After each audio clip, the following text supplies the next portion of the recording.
Good morning, everyone, or good afternoon. I am Taisha Brown, the chair of the California Democratic Party Black Caucus. I thank you all for taking the time to join us today. And I'd like to welcome you to the 2020 Reflections on the Racial Reckoning. We must stand in solidarity and continue to make sure our voices are heard by continuing the conversation. We're going to start the conversation today and hopefully begin to continue to carry the conversation on. I welcome you to join the CDP Black Caucus to continue this very conversation. I would now like to introduce a friend, a sister in labor, and a very dynamic woman. Julie Waters, I'm pleased to announce, who will be moderating the salon. Julie is the state political director of the University of California's largest employee union, AFSCME 3299. In this role, she sponsors and lobbies state legislation to fight workplace discrimination, reform the criminal justice system, and to improve the quality of life of her members. Additionally, she leads the organization's political program to support and re-elect Democratic candidates to California state offices and oversee the AFSCME 3299 PAC. She currently serves as an elected member and vice chair of the Alameda County Democratic Central Committee, Assembly District 15. And in 2019 was appointed to serve as lead chair of the Voter Services Committee of California Democratic Party. Please join me in welcoming Julie Waters. Thank you, Taisha, for that gracious intro. It's always a pleasure to continue working with you in some fashion. So thank you, everyone who made the time to join us today. I know we just came off of a pretty tremendous session this morning. So I want to thank you, first of all, for spending your lunchtime with us. So what is racial reflections on a racial reckoning? You know, before 2020, the term, stay woke was, thrown around town. And I remember having a moment with one of my members, and she's like, stay woke. She's like, most people need to wake up. And I think June of last year was that moment where everyone woke up. Oftentimes in the lobbyist space, we talk about reaching across the aisle, meaning, reaching across the aisle to Republicans. I think we've also had an internal racial reckoning where we need to reach across the aisle within our own Democratic Party. So I truly believe this is the first discussion of many. I'm very excited to lead it today and look forward to hearing from all of the wonderful panelists that we've lined up for you today. So with that, I would like to introduce our first panelist. So first up, we have Sam Lewis. So he's the executive director of the Anti-Recidivism Coalition, an organization that empowers formerly incarcerated and currently incarcerated people through a network that provides wraparound services and opportunities for advocacy and policy change. They are a statewide organization. They have offices in Oakland, Los Angeles, and serve members statewide in the IE, San Diego, and the Bay Area. He's also a member of this community. He spent 20 years in the Department of Corrections and has been home for 9.5 years. He's committed his life to this work. He's a father, a grandfather, has 2 grandsons, 1 granddaughter, and is a huge fan of riding his Harleys with his wife. So with that, I would like to ask Sam to share us a little bit about himself and any big wins you've seen and have been personally involved in regards to the racial reckoning. So thank you, Julie, and thank you everyone that's joining that are watching. I'd like to share 2 big wins that we were deeply involved in as an organization and personally. The first was restoring voting rights to people that were released from prison upon their release. That was Prop 17, so that affected 53,000 people that are in California and directly affected people of color, specifically African Americans that are disproportionately incarcerated in our carceral system. To have your voice restored, which shouldn't have ever been taken in the first place. And the second was making sure that juveniles had their Miranda rights that were protected so that California would never, ever experience a Central Park 5 type situation. Too many times our young children are interrogated and forced to admit to crimes that they have not committed and then find themselves trapped in a justice system that crushes their hopes. So those 2 are 2 of the big wins that we were deeply involved in and that were deeply important to me. Thank you so much. Thank you, Sam. So next, we have Detarnian Scorza from UCLA, who also shares some of his experiences over the past year. He is the inaugural executive director of the Office of Racial Equity for LA County. He's UCLA faculty at the School of Public Health. And he's also the former board president of the Inglewood Unified School District. He's an Inglewood native and a very proud UCLA grad. And he's also a veteran serving in the US Navy during the Iraq War. So with that, I would like you to share any big wins you've seen and have been personally involved in regards to racial reckoning. Thank you so much, Julie, for that introduction. Thank you all so much for, as Sam said, joining us today to have this very important conversation. I'm really excited to be talking about this topic because I think in many ways it means that we are reckoning with these issues related to racial inequities, racial disparities, and injustice in our society. A couple of things I'm really excited about and have seen. One is just the creation of the Office of Racial Equity in the County of Los Angeles. In July of 2020, the Board of Supervisors noted that racism was a public health crisis and had risen to crisis proportions for Black folk especially, and that the county had to deal with issues related to anti-Blackness. And so I'm proud to say that I was brought on board to help lead that work here in LA County, which I believe will serve as a model, as one of the largest counties in the country will serve as a model.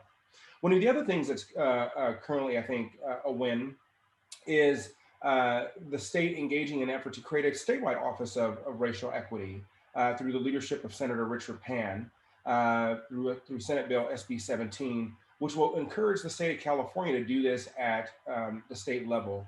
And then finally, you all may have been hearing about Bruce's Beach and Manhattan Beach. Our county board of supervisors and leadership are taking steps for the first time in history here in LA, at least, to return land that was stolen from a Black family 100 years ago and put it back in the hands of those descendants. And so I think we're beginning to see significant change in our society. And I want to really encourage us all to dive in more deeply about what that means during today's salon, but also show how we can do that through policy as well.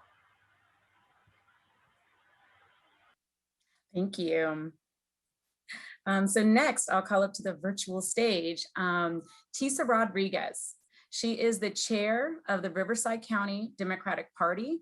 When she was elected, she became the first Latina chair in the county's history and only the second Black chair of the county party. She's the newly elected Southern Vice Chair of the Women's Caucus. She's the current secretary of the Riverside NAACP, a role that I also held in Berkeley. So sisters in that. And most importantly to me, she's sisters in the Emerge California movement. She is a member of the class of 2015. So with that, I'd like you to share any big wins you've seen or been personally involved in regards to the racial reckoning. Thank you very much, Julie. You're amazing. One of the big things I would say as a heading from the kind of role I have has been consciousness raising, just in general. But there's, of course, so much more to include with that. Literally expanding the idea of what is a good or acceptable candidate to include a lot more people. And with that, we've had a couple of really big wins. You know, we now have electoral wins, like electing the first Muslim woman ever in Riverside County history. We have a Black woman as mayor of Beaumont, who, if you know, those of you who know Beaumont, the history of Beaumont is just, that's not something that would have happened in the past, but she's doing an amazing job. We have had a lot of people raise their conscience about our law enforcement and the reality of the disparities in who is persecuted and how. One of the victories we've had is there's a young man who was murdered by white supremacists, and we were able to actually work within the community to get his killers an actual trial, because it was the same story you always get, where they want to undermine, change the story, never happened, and just keeping heat on our police to be good stewards in our communities. So we've got a lot more people who are looking at the work that needs to be done through the lens that includes all of us and not just some of our community. Because then the reality is that's the only way we're gonna keep making these improvements. And I see that alone as a big win for Riverside County. Thank you, Tisa. Next, it is truly my pleasure to introduce our incoming CDP controller, April Verrett. One reason I'm personally so proud of this woman is in becoming controller, as we just learned today, it is a Black first for this party. You know, I know we feel like we've come a long way, but we still have a long way to go. So I'm just really honored to work with the living example of that. She is the president of SEIU 2015, representing over 400,000 of California's long-term care workers, which is technically the second largest union in the country. April's doing amazing work there within the labor movement, specifically around racial justice, which is why we were really excited to bring her into this convo. So with that, please tell me what you've been personally involved in regards to the racial reckoning and any big wins that you've seen as a result of this movement. Sure. Thank you, Julie. And it's so good to be here with so many folks that I get to work with and admire both from afar and up close and personal. So, you know, there's so many things, right, that I feel like that has happened the last year, whether it be a part of the fight to make sure George Gascon is the next district attorney in California, to join, you know, Dinah Beckman and Chesa Bodine and as progressive district attorneys, or as a part of passing Measure J, right, in Los Angeles, to shift resources to make them ones that really work for restoration and real justice. But I think the one thing I want to really highlight is the fact that our president, Joe Biden, has recognized home care workers as a vital part of our economy, and is calling on a $400 billion investment into home and community-based services with a pathway to join a union. This is a life-changing moment for Black women in this country. The work that home care workers do have roots in slavery. It is the same work that slave women did, taking care of other people's families, and it's work that we still do today. And we finally have a chance, because our president has put this workforce at the center of his Build Back Better plan. We have an opportunity to change lives. And so I'm really personally extremely proud of the work we've done to make a real difference for Black women and brown women workers. Thank you, April. Not to pick on you, but I will also ask you the next question. All right, just before I can mute. Let's go. So as a newly elected party officer, what role do you believe the Democratic Party can play in advancing racial justice even further?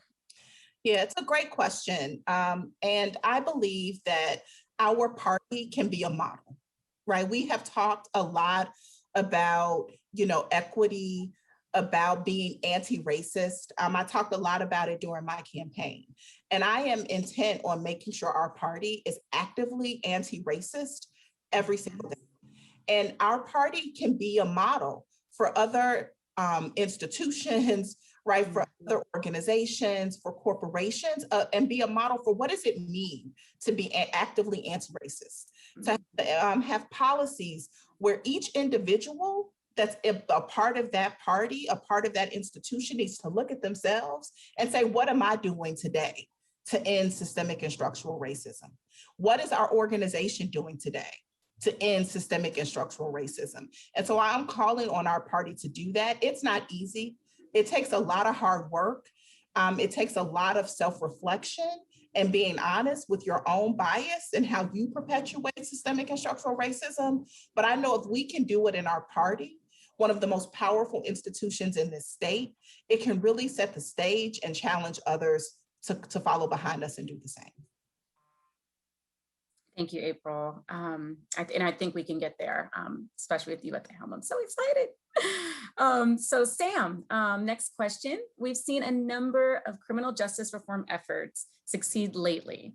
What is the next big reform that we should be focused on? So thank you again, Julie. Great question, and congratulations, April. So definitely, so there are the two big reforms. We're actually working on one and beginning to work on the other. There are two. And so one is actually giving everyone, ensuring everyone that's currently incarcerated the opportunity to come home after turning their lives around. And I say that from a personal perspective. I was in prison for a life sentence. And I was told at one time I was irredeemable and I should never be returned to the community. And yet here I am for almost a decade and I've committed my life to making our community safer. So that's one, making sure everyone has a second look, specifically ending LWOP. We're working on that under Senate Bill 481, I believe it is. And the second one is reinvesting the savings from closing prisons. We're slated to close Tracy DVI prison in Tracy, California this year and Susanville next year. Reinvesting the savings from those prisons and making sure we reinvest in prevention on the front end so children don't go to prison, don't come afoul of the law. 2, rehabilitation for those that are inside so we can continue to shrink our carceral system. And 3rd, re-entry so that we can give, and this is part of just 2 pieces.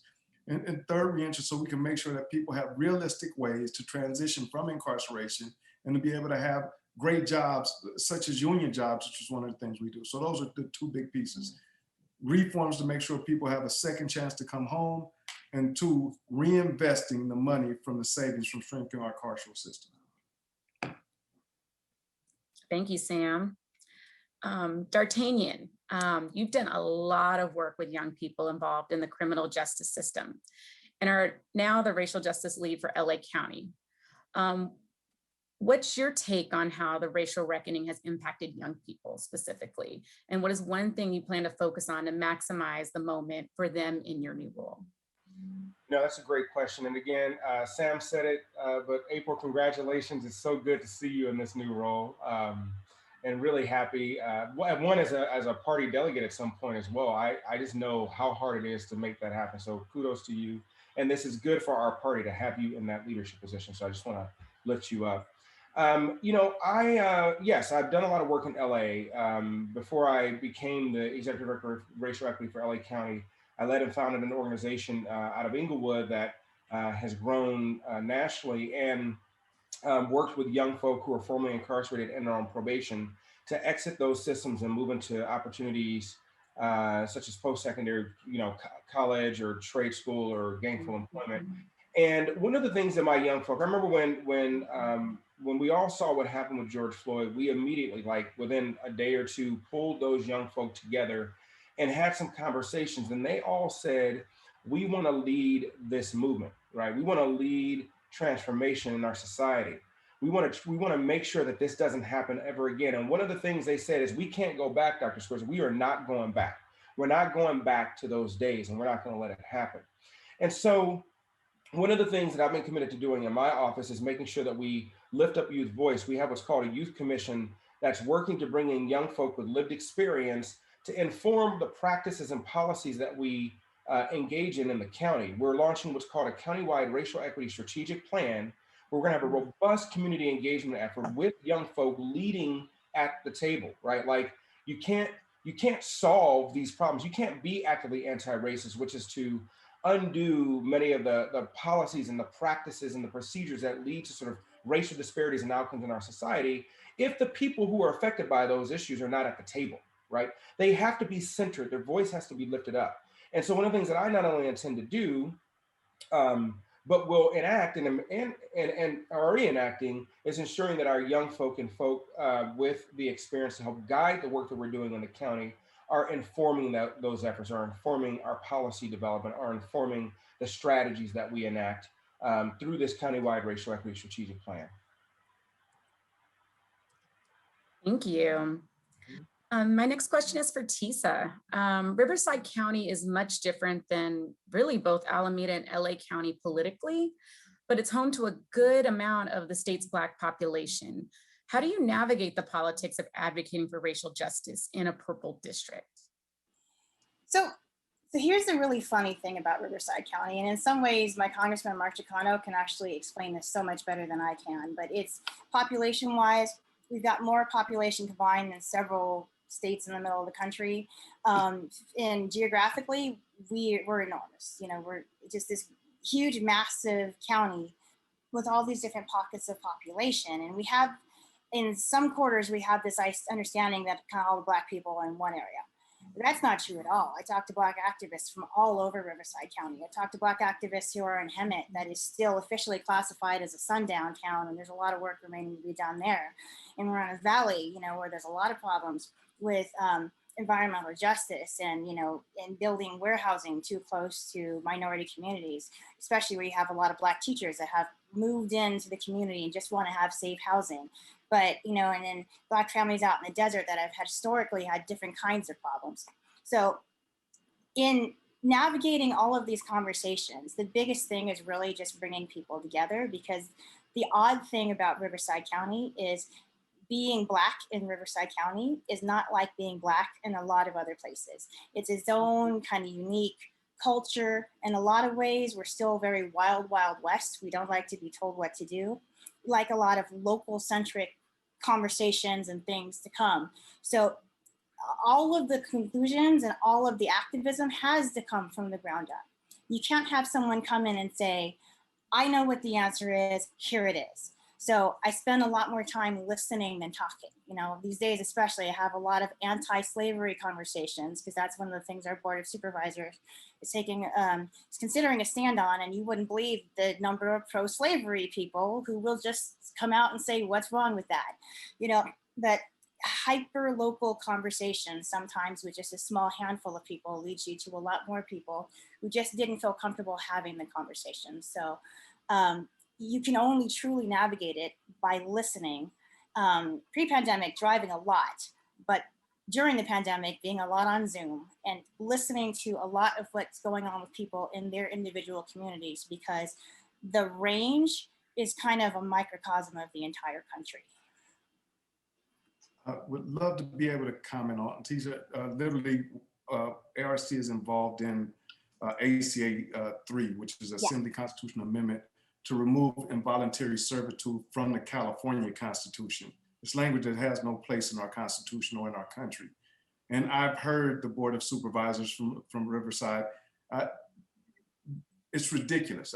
Just honestly, how can you say that any person should be enslaved, or say that we can punish a person by enslaving them? I think when we take into consideration, especially when it comes to elected officials, language is important. People are human beings. We're not chattel, we're not slave, we're not pets, we're not.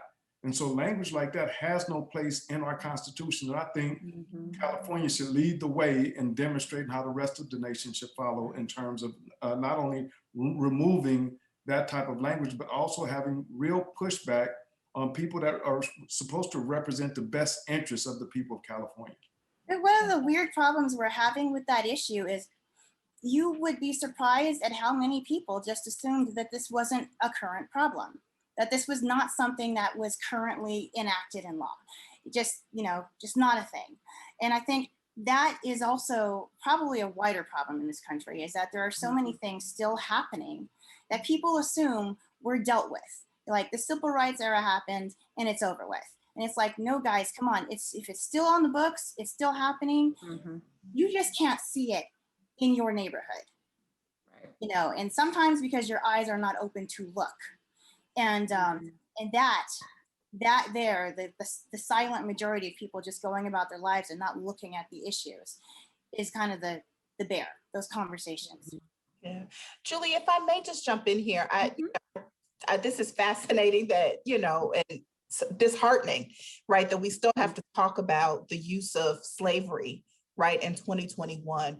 But I also want people to know and to understand, when we have talked about Black Lives Mattering, when we've talked about centering Black people, what we mean is not to ignore anybody else.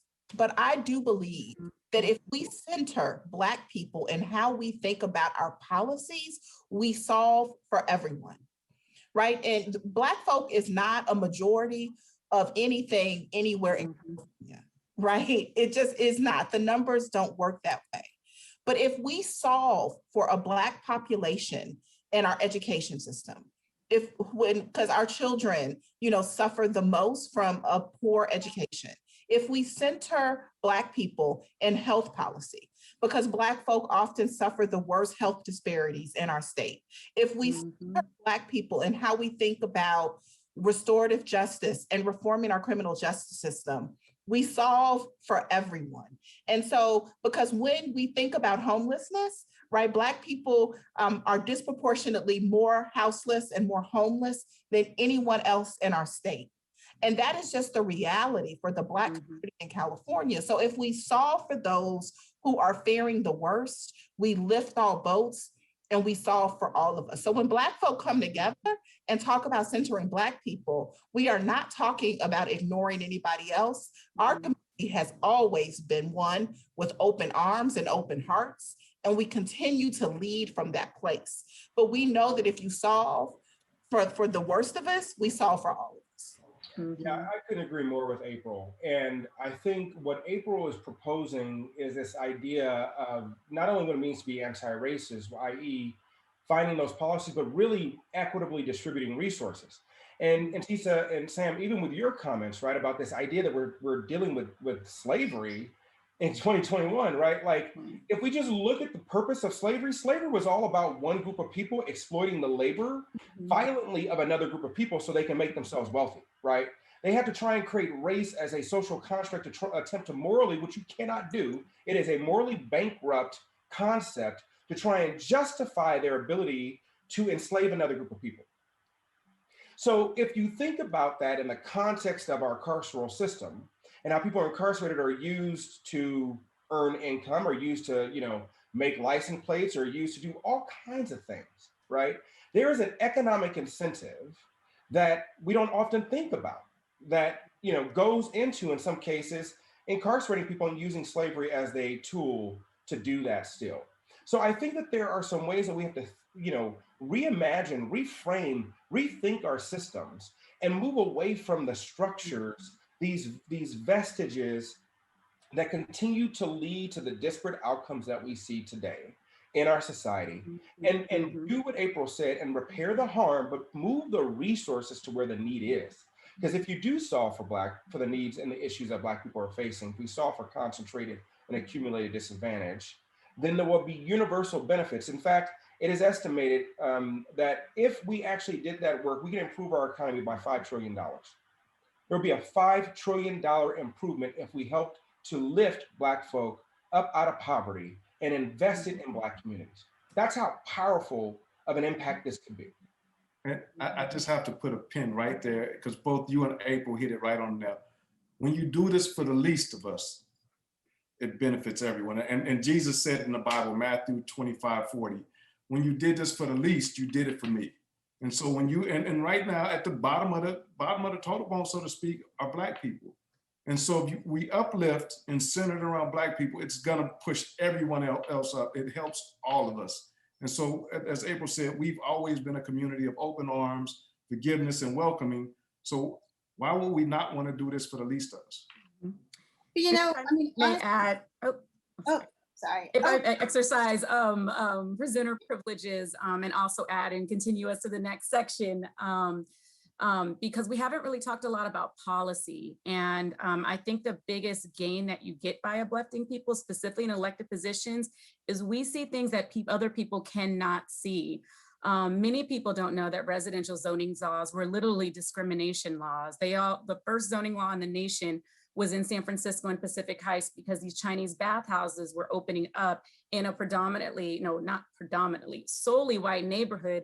And the only way to kick them out was to get rid of commercial zoning in that neighborhood. And it is still very white to this very day. So we know what to look for that other people don't see. And with that, I know we're really active in the activist community, but I don't feel like we're included enough in those policy discussions. So I just want to take that as a charge of people that are on this call to include us in those policy discussions beyond just when you need us to come speak up at a hearing.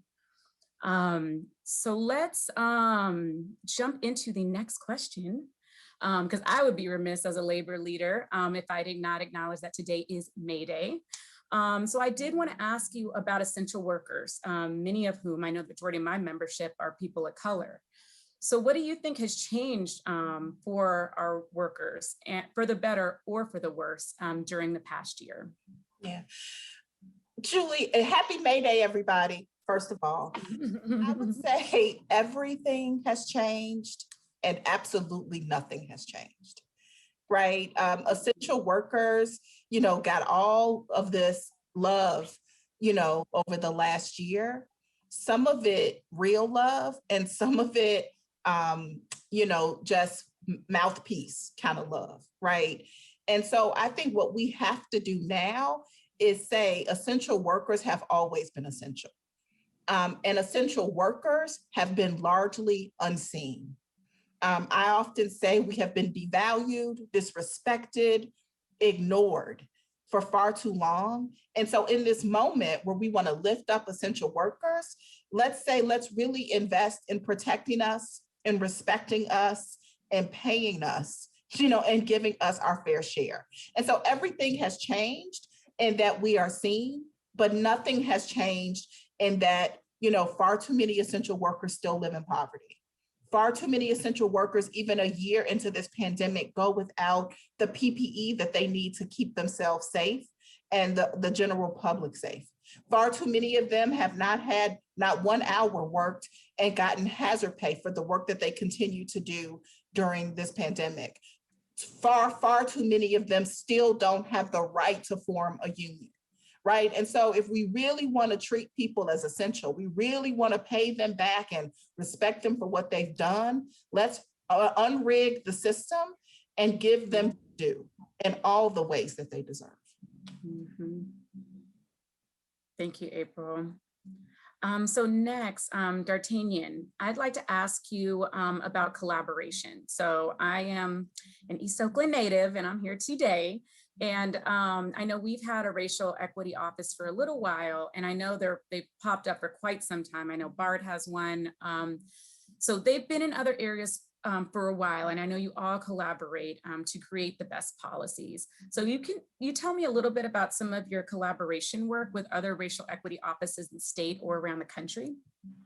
Yes, absolutely. Thank you for that question, Julie. I think the fact that we're even talking about racial equity offices existing is a huge sort of, I think, both opportunity for us to take advantage of and a place for engagement and activism, right, in our communities. And so I think there are communities like Seattle and Portland, Minnesota, St. Paul specifically. There was a new Office of Racial Equity that was opened up in San Diego. I've been in conversations with my counterpart in Cook County, out near Chicago, right? There are folk around the country that are coming together to not only share best practices, and in fact, even right now, during this very salon, UCLA is hosting their own sort of racial change makers at work summit to talk about how we can do this work within institutions. But let me just tell you one of the ways in which we're all thinking about collaborating. So in addition to what the federal government is doing with Biden administration's charge to his departments to come back with their own sort of racial equity action plans within the first 100 days, one of the things that we're doing across jurisdictions is we're sharing tools. So a big consideration that I think a lot of our governments need to take and keep in mind is how we move resources, right? And one of the key strategies for moving resources to where the need may be is to identify where the disparities may exist. So for example, if I'm in community X and that community has been traditionally and historically redlined, or there may have been a freeway that cut off a working class neighborhood, and they were disproportionately impacted by eminent domain, as was the case for the 10 freeway in Los Angeles, which created what we now call a South Central or South LA, right? It isolated a working class Black community and cut them off from resources. And that freeway, frankly, folk, was built to help move white communities from suburbs to cities, right? Like that's what largely a lot of those freeways, especially in Los Angeles, were built for. So for example, what we're doing in LA is we're looking at the data to identify where the disparities exist, and we're sort of creating these equity maps to then say, hey, this is where we need to target our services and our maps. Our services and our resources. This is where we need to invest, for example, in our parks. Or there's an environmental battery asset plant that was built in this neighborhood, or another industrial facility that was built in this neighborhood and is creating poor air quality in these communities for people of color. We need to look at that in a regional way, look at that through our planning departments, look at the lack of resources in a specific neighborhood, and then move some of our institutional dollars into that community to close disparities. So that's a big conversation that a lot of our officers are having around the country. But in terms of sort of a practical way, there's also a network called the Government Alliance for Racial Equity, GARE, which is run by Race Forward, who's been hosting a series of sort of membership convenings and has been working with different offices of racial equity around the country. So if you'd like to learn more about how to like get involved, how to access it if you're in your own local government, GARE is a great resource to tap into, and they're able to like connect and share resources and provide training and provide access to what we call a racial equity tools so that each of us can engage in this work on an ongoing basis. So those are some of the ways in which we're collaborating here in LA County. I'll add one more thing and then I'll close. LA is a bit unique in that our Metro has their own office of racial equity with Keandra there. The city of Long Beach has launched their own office of racial equity. Their president, Rex Richardson, is leading with the Southern California Association of Governments, their own planning around racial equity. And so through our countywide strategic plan, we're gonna bring those partners together to talk about how we can work across the 88 cities, 80 school districts that we have in LA County and 120 plus unincorporated areas to adopt strategies that apply to those specific neighborhoods and those communities as well. Thank you. That's all really exciting. I can't wait to see what's on the horizon when we have this discussion again. So next question, Tisa, you believe strongly in being a bridge builder to advance change. What does that mean to you as a county chair with regard to advancing racial justice? So for me, and I have a lot of conversations about this, but we have a lot of disparate communities with their own needs. But the problem is that for so many different kinds of issues, I mean, even just in this world, we all have a yes, but mentality. So people will say, yes, you have Black youth who are being disproportionately attacked by the police, which we do have. It's a real problem here. But they go, but kids in cages, but anti-Asian hate, but, you know, as if we can only work on one issue at a time, where there's only one set of resources. The reality is there are resources all over the place. I mean, the biggest pots of money that we have are all directed at law enforcement that is largely reactive instead of being proactive. And, you know, back to the point about centering Black lives, if you center, like, for example, I'll give you an example right up the street from me. In our school district, we have a program that is aimed at meeting with Black parents to help them continue to grow and figure out what their children need. You know, it has come under fire because it was like, why would you put that resource into Black parents and their children? Why would you not? So you can say instead, yes, we do this, and who else would like to be centered? We can find the money. We can have a lot of conversations, but yes, and, so that you're not competing for one small set of resources while all of the other resources are going to things that are not necessarily as impactful as the foundational areas of your lives. So it's a lot of that energy going from yes, but to yes, and. Some of the activists in and around the city of Riverside who have reached into some very wide areas of the county are getting really just stellar about, we are centering this issue. We're only going to talk about this one issue in this one forum. We're all going to come together and do it. We're going to have outcomes after the fact.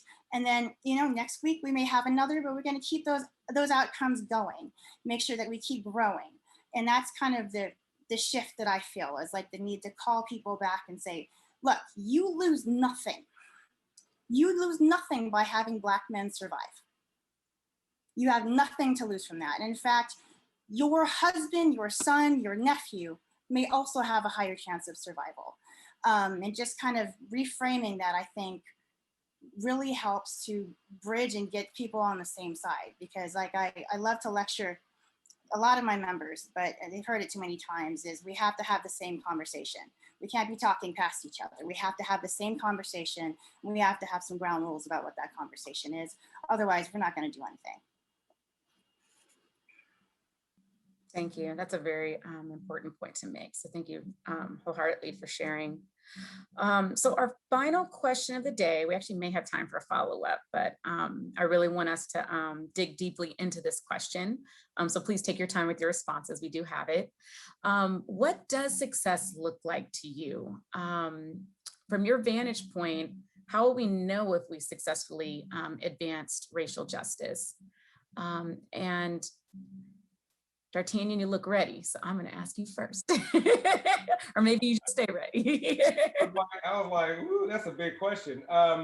So, I will tell you, one of the things that I try and do is I try and articulate what racial equity is, and also think about sort of how we frame or structure racism itself. And so racial equity, as I sort of try to explain it to folk, is really about us living in a society where no one's, race determines whether or not they get more benefits or burdens than the other, right?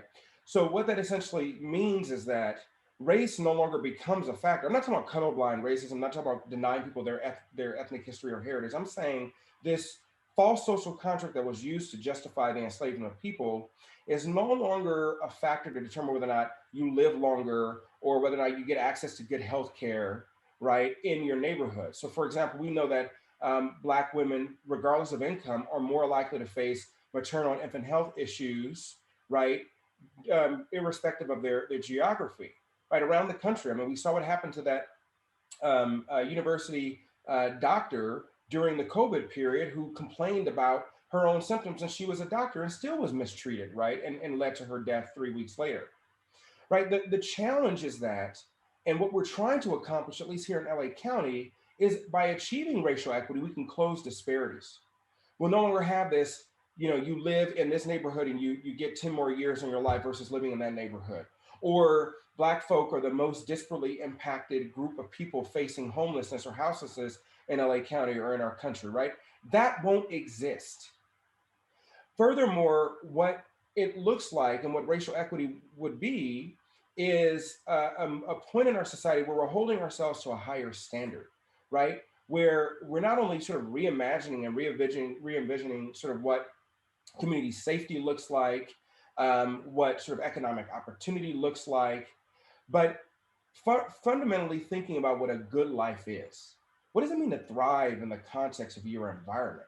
How do you actually grow? How do we get past all of the sort of historical challenges, the racial trauma, the macro and microaggressions that exist in our society, so that we can all have a good life? Because frankly, folk, look, at some point, look, I grew up and I was homeless as well as a kid. My father was incarcerated. And I remember one of my first times visiting him was when he was in a halfway house. Okay. And as a child growing up and having those experiences, I can tell you, it certainly shaped who I am as an adult. I've loved my father. I love my family. I love, and I'm grateful for all the experiences I had. But that's a story that I think many of us are working now to interrupt, right? Because each of us deserve to grow up with our family. We deserve to grow up with people in our lives caring for us and loving us, right? We deserve to be able to pass on opportunities and wealth and get our kids into college and make sure that they have every chance. When Dr. King was fighting the good fight, he was fighting for economic justice as well, folks. We often think and talk about him being out there and saying, I have a dream. His fights were about anti-poverty. He was about making sure there was, the Memphis sanitation worker strike, right? Him getting locked up was to make sure that Black folk had a chance to live a good life. And that's what we need to be talking about. What does a good life for Black people look like? What does that mean? What do we need to do to ensure that we're all thriving? What policies do we need to take on to make sure that every single Black person in this society, upon whom this society has been built, the backs upon whom the ancestors, our current people who've been built, what do we make sure to do that we can all thrive, to make sure that all of us can thrive and that we can be successful in the society? And to make sure that when we are successful, it doesn't get destroyed, as was the case in the 1921 massacre in Tulsa, right? Or as is the case when Allenstown was eliminated here in California, right? There's all this history about even when we do well, we get set back by policies that are passed. So I think we have to reframe this conversation, think about what it means to thrive in order to fundamentally advance racial equity and center, as April said earlier, center the lives of Black people and solve for the needs and issues of Black people so that we all can do well in our society. Thank you for that very powerful response. Tisa, I'd like to ask you to go next and tell us about how you feel we'll know if we're successful in advancing racial justice here in California? You know, from the kind of work that I do, for me, I would say representation matters. Mhm. And the kind of people, I mean, I remember we were in a discussion about this the other day about having everybody who walks through the door be seen as equally viable without having to adjust, without having to code switch, without having to, you know, take some of the violence out of the stories that motivated us to want to do better. You know, I should not have to water down my why if my why is a little bit not as pleasing to the eye, and sometimes it really is.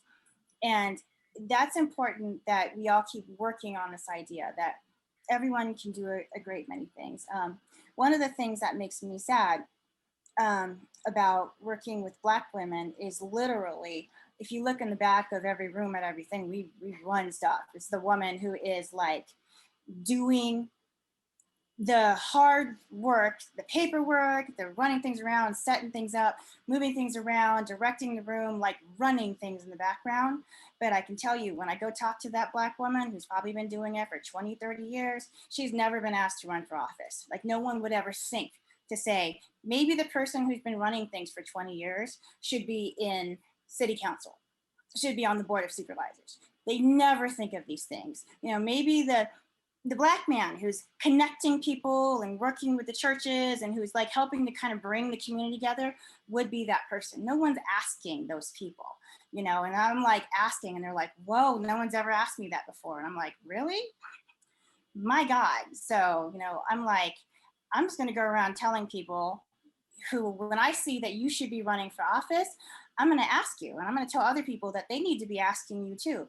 But when everyone is doing that and they can actually see that work in the background, that is how we get up. We get there.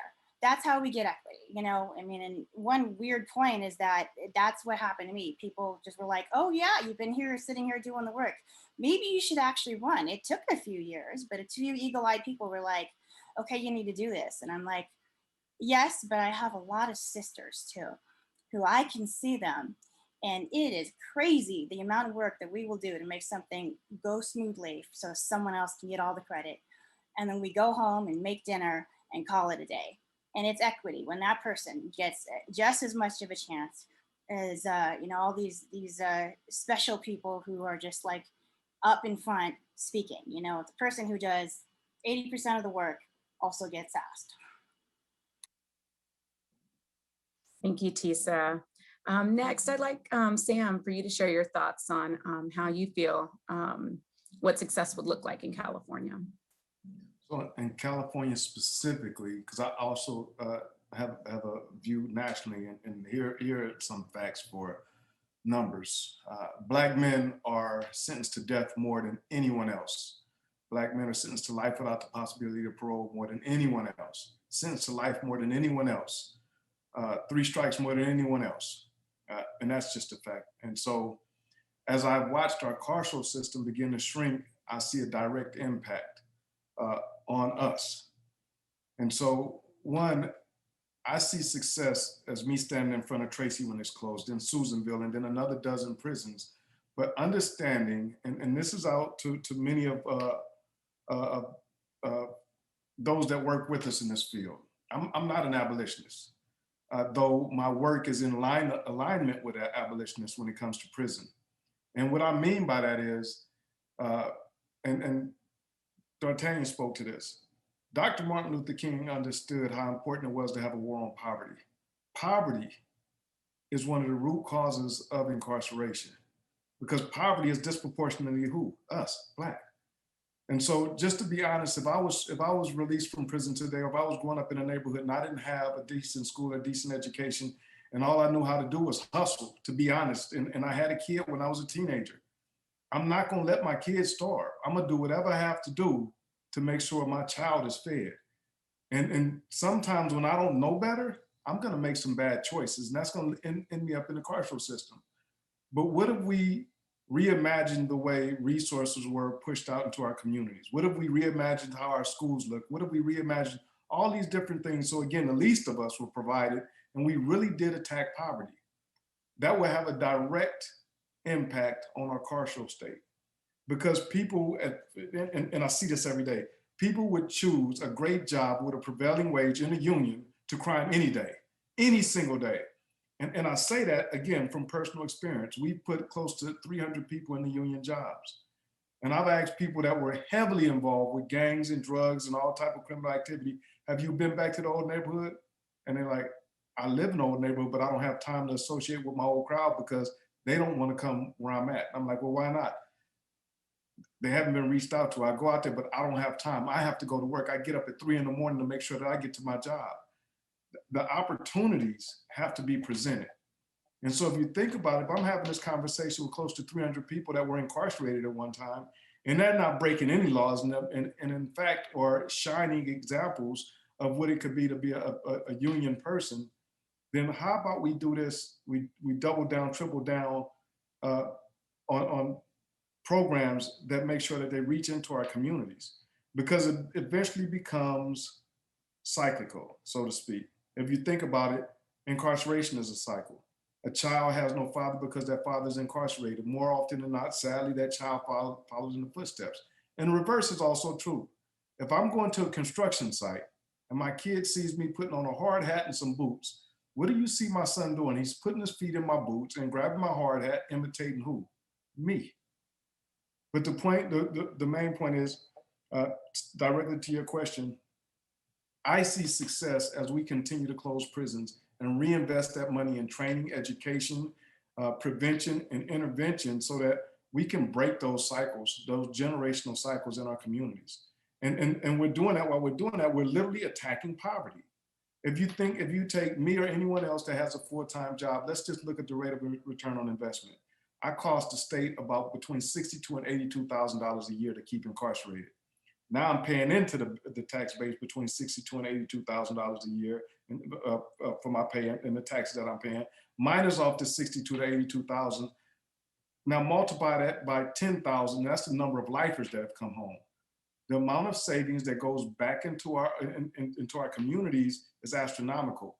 If we double down and attack poverty and make sure that those reinvestment goes into communities that really need it, and those communities start with the African-American community. Because again, and I'll close with that, when we do this for the least of us, it lifts all the rest of us. Thank you. And lastly, I'd like to call on April to share her thoughts. Thank you, Julie. Yeah, first of all, I am, these three continue to blow me away. And I just have to say, it is my pleasure to be in this struggle and this fight with all of you all. I can agree, with everything that I've heard, but and poverty, I think, is not just a driving factor for our carceral state. It's a driving factor for so many of the conditions that prevent people from living healthy and thriving lives. And so for me, success absolutely, looks like, I don't have a metric, right? But drastically reducing poverty in the next 5 years, in the next 10 years, in the next 20 years, I think is key. And I know to do that, we have to change systems and structures the way Dr. Scorza was talking about.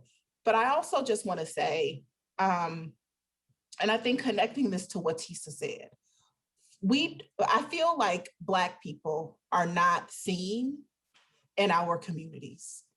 You see our culture, you love our food, you imitate our swag, but you don't see us.